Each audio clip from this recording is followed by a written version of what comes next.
오늘 갑자기 검찰에서 구속영장을 재청구했다는 그런 소식을 저도 오전에 언론기관을 통해서 들었습니다.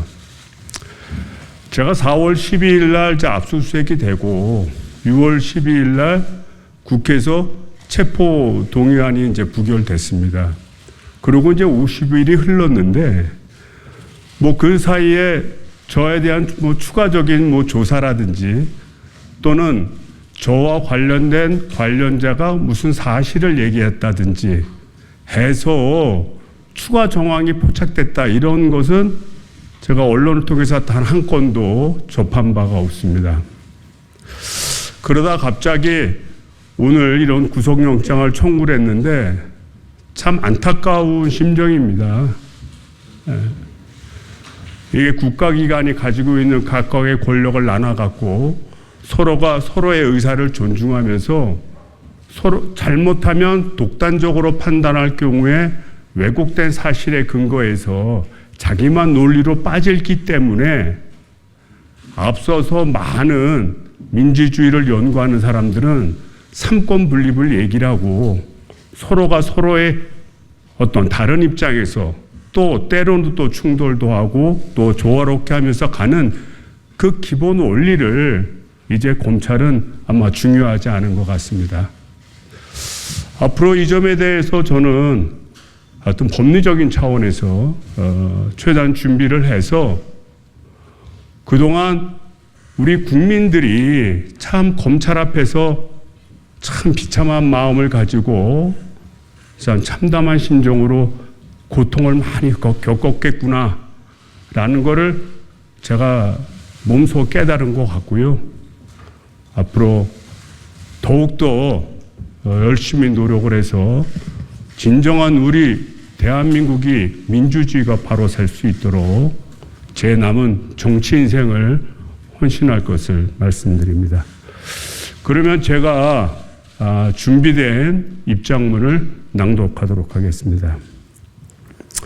검찰의 영장 재청구에 대한 입장문. 검찰이 저에게 또다시 영장을 청구했습니다.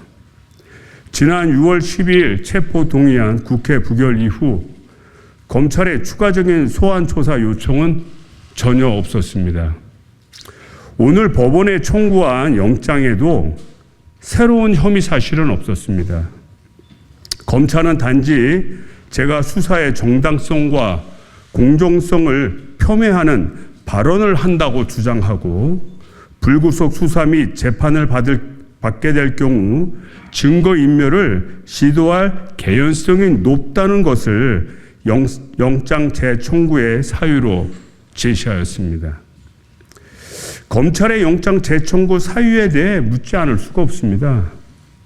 피의자로 지목되면 자신을 향한 혐의 제기 앞에 침묵을 지켜야 하고 검찰 수사의 부당성을 항변하면 구속이 되어야 되는 겁니까? 이미 주요 피의자가 구속되어 있고 검찰 스스로 증거를 충분히 확보하고 있다 주장하는데 대체 제가 증거 인멸할 내용이 무엇인지 모르겠습니다. 검찰 조사와 영장 청구 그리고 체포 동의안 국회 부결까지 이미 상당한 시간이 흘렀습니다.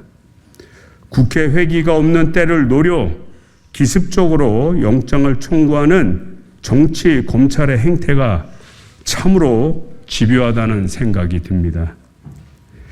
이런 기습적 영장 재청구는 국회 의결사항을 전면적으로 무시하는 명백한 정치 행위입니다. 검찰은 헌법기관으로서 국회가 가진 권능을 부정하며 자신들이 헌법을 초월하는 무소불위의 권한을 가졌다는 것을 과시하는 것뿐입니다.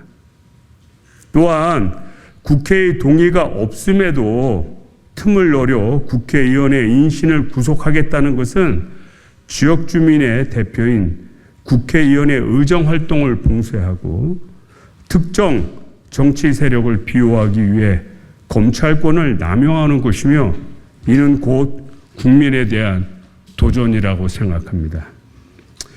이런 끝없는 구속 시도는 검찰이 짜둔 기획과 의도대로 사건을 끌고 가기 위한 치졸한 정치 행태일 뿐입니다. 야당을 향한 검찰의 집요한 공격에 대해 국민의 한 사람으로 참담한 심정입니다. 국민의 대표기관인 국회에 모욕을 주고 특정 정치 세력을 위해서 앞장서는 정치 검찰의 행태에 국민의 한 사람으로서 분노를 느낍니다. 저는 지금까지와 마찬가지로 당당하게 사법 절차에 임하도록 하겠습니다. 검찰의 자의적이고 선택적인 검찰권 남용에 대해 국민의 인권이 침해되지 않도록 앞으로도 제 남은 정치 인생 계속 싸워나가도록 하겠습니다.